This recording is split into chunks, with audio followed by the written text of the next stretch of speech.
Dia 39, Jeová Jireh, parte 2. Israel estava cativo na Babilônia, tendo sido conquistada por Nabucodonosor. Anos se passaram e agora o domínio pertencia à Pérsia.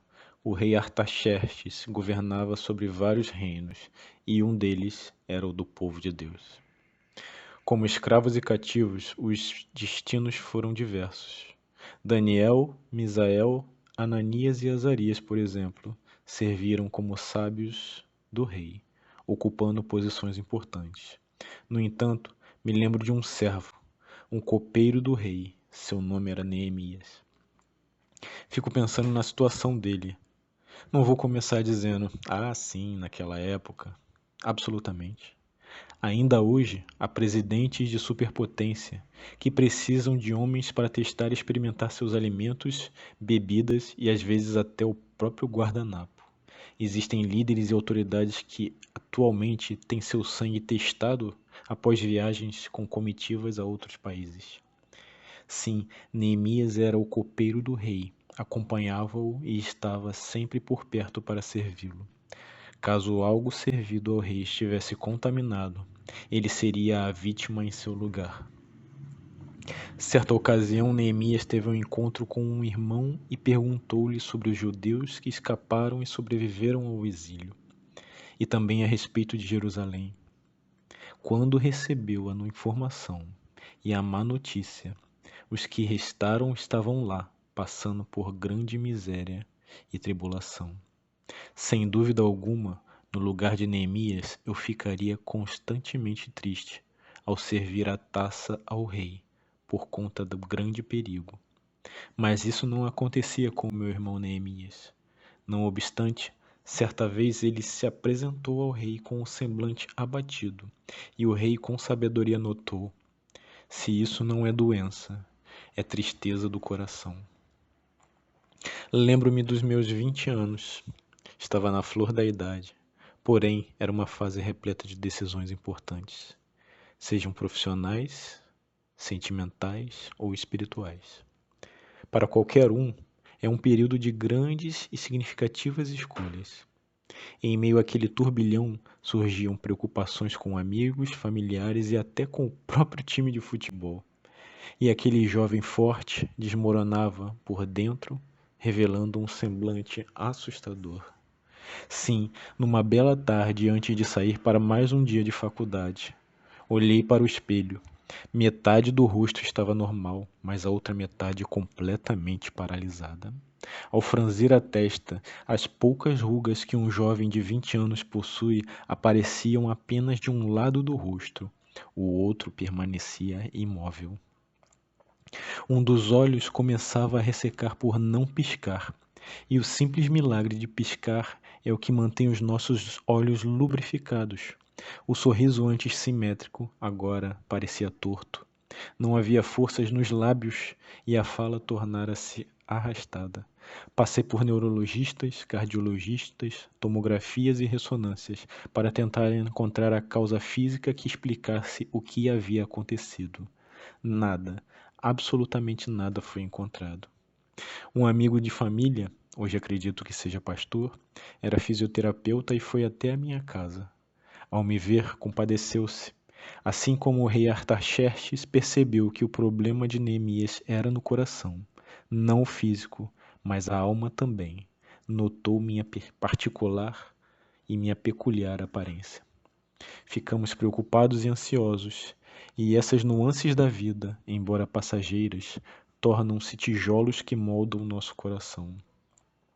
Ao invés de construirmos paredes com bons tijolos, erguemos nossa vida com material frágil, com as preocupações. Por que você anda ansioso? Disse meu amigo fisioterapeuta. Não vou me alongar no que ele me disse. Afinal, já se passaram quase 20 anos desde essa conversa ou consulta, mas lembro-me muito bem do tratamento. 3 vezes ao dia eu deveria fazer massagens simétricas em todas as partes do meu rosto. testa, boca, bochechas, pescoço, nariz, com movimentos circulares, puxadas e pressões. Assim como os músculos do corpo se aqueciam após um treino, os músculos do rosto também ficavam aquecidos após uma hora de exercícios. Ao final de cada sessão, uma bolsa de água fria era aplicada como um contraste para ativar novamente a musculatura facial e melhorar a circulação. Entretanto, além desses exercícios diários, um exercício complementar me foi receitado. Acredite ou não, ele me recomendou uma visita ao Terra Encantada.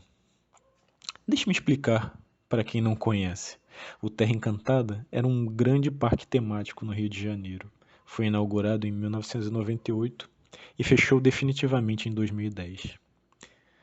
Pode acreditar, minha segunda receita incluía uma visita à montanha-russa Monte Macaia e ao brinquedo de queda livre chamado Kabum. E lá eu deveria gritar bem alto. Durante a queda do Kabum, gritei com todo o fôlego. Na montanha-russa, enchi os pulmões e aos berros de adrenalina, passar pelas íngremes descidas, loops e parafusos. Tudo para movimentar os músculos da face. Hoje, quase 20 anos depois, compreendo a grande sabedoria do meu amigo e médico. Os exercícios tratavam os músculos do rosto. A ida ao parque era para tratar o coração triste. Recentemente, pressionado pelo meu trabalho e por cobranças internas e externas, senti palpitações, dormências nos membros superiores e logo depois certa vertigem. Minhas bases estavam abaladas. Fui para a sala separada, deitei-me, mas não melhorei. Corri para casa e de lá para o hospital. Imediatamente me deram tantos comprimidos que pareciam pacotes de chocolate M&M's. Fui internado e submetido a uma bateria de exames. Depois de quase 2 dias, fui visitado por uma médica. Meus exames estavam normais, mas me fez uma série de perguntas e me recomendou que eu procurasse um psicólogo ou psiquiatra. Recebi alta, ainda fragilizado pelos remédios e por 2 dias deitado, ouvindo apitos de uma máquina. Mas de verdade, eu ainda estava triste. Havia, sim, a necessidade de tratar o coração, da alma. Dias depois tive uma crise de pânico sem precedentes. Achei que morreria. Voltei ao hospital. A médica, conhecendo o meu quadro anterior, monitorou minha pressão, coletou sangue e aferiu a frequência cardíaca. Estava tudo normal. Ela me deu um sedativo potente para me acalmar.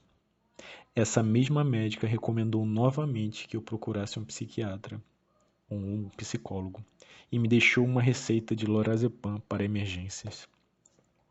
O lorazepam é uma droga forte, atua inibindo áreas do sistema nervoso central, reduzindo os estímulos nervosos, proporciona relaxamento muscular, sedação e efeito tranquilizante. Confesso que não procurei o psicólogo de imediato, mas aquela receita ficou na minha carteira e na minha mente por alguns dias, até que tomei a decisão. Sim, pela graça de Deus, eu rasguei aquela receita. Não digo isso como recomendação, e sou cauteloso ao contar essa história e o que fiz. Mas eu sabia que em meu coração, minha mente e minha alma precisavam de tratamento. Eu não queria me tornar dependente de um medicamento. Na minha congregação havia um pastor auxiliar que eu admirava muito por sua sabedoria, cavalheirismo e fidalguia. Mas além de tudo, tinha uma voz poderosa como um trovão. Minha esposa me apresentou a ele e pude contar minhas histórias, receios e preocupações. Ele abriu a Bíblia e recitou o livro de Tiago, no seu primeiro capítulo. Se alguém de vocês precisar de sabedoria, peça a nosso Deus, e generoso, e receberá. Ele não os repreenderá por pedirem, mas quando pedirem, façam-no com fé, sem vacilar.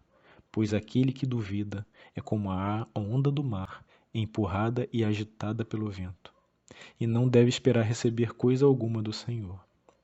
Neemias orou e pediu sabedoria a Deus para se dirigir ao rei, solicitando autorização para retornar a Jerusalém, reconstruir os muros destruídos e restaurar a dignidade do povo de Israel.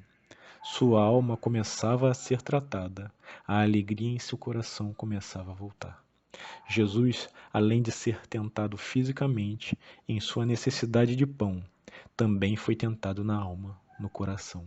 O diabo o levou à cidade santa até o ponto mais alto do templo e disse: Se você é filho de Deus, salte daqui, pois as Escrituras dizem: Ele ordenará a seus anjos que o protejam. Eles o sustentarão com as suas mãos, para que não machuque o pé em alguma pedra. Jesus respondeu: As Escrituras também dizem: Não ponha à prova o Senhor, seu Deus. Se eu desejo provisão para a minha alma, preciso aprender a cuidar dos desejos e desígnios no meu coração. Onde estiver o teu tesouro, ali estará também o teu coração.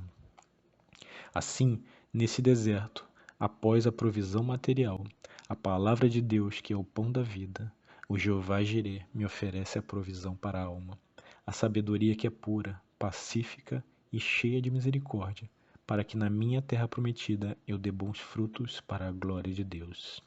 Amém. A sabedoria, porém, lá do alto é primeiramente pura, depois pacífica, indulgente, tratável, plena de misericórdia e de bons frutos, imparcial, sem fingimento. Tiago, capítulo 3, versículo 17.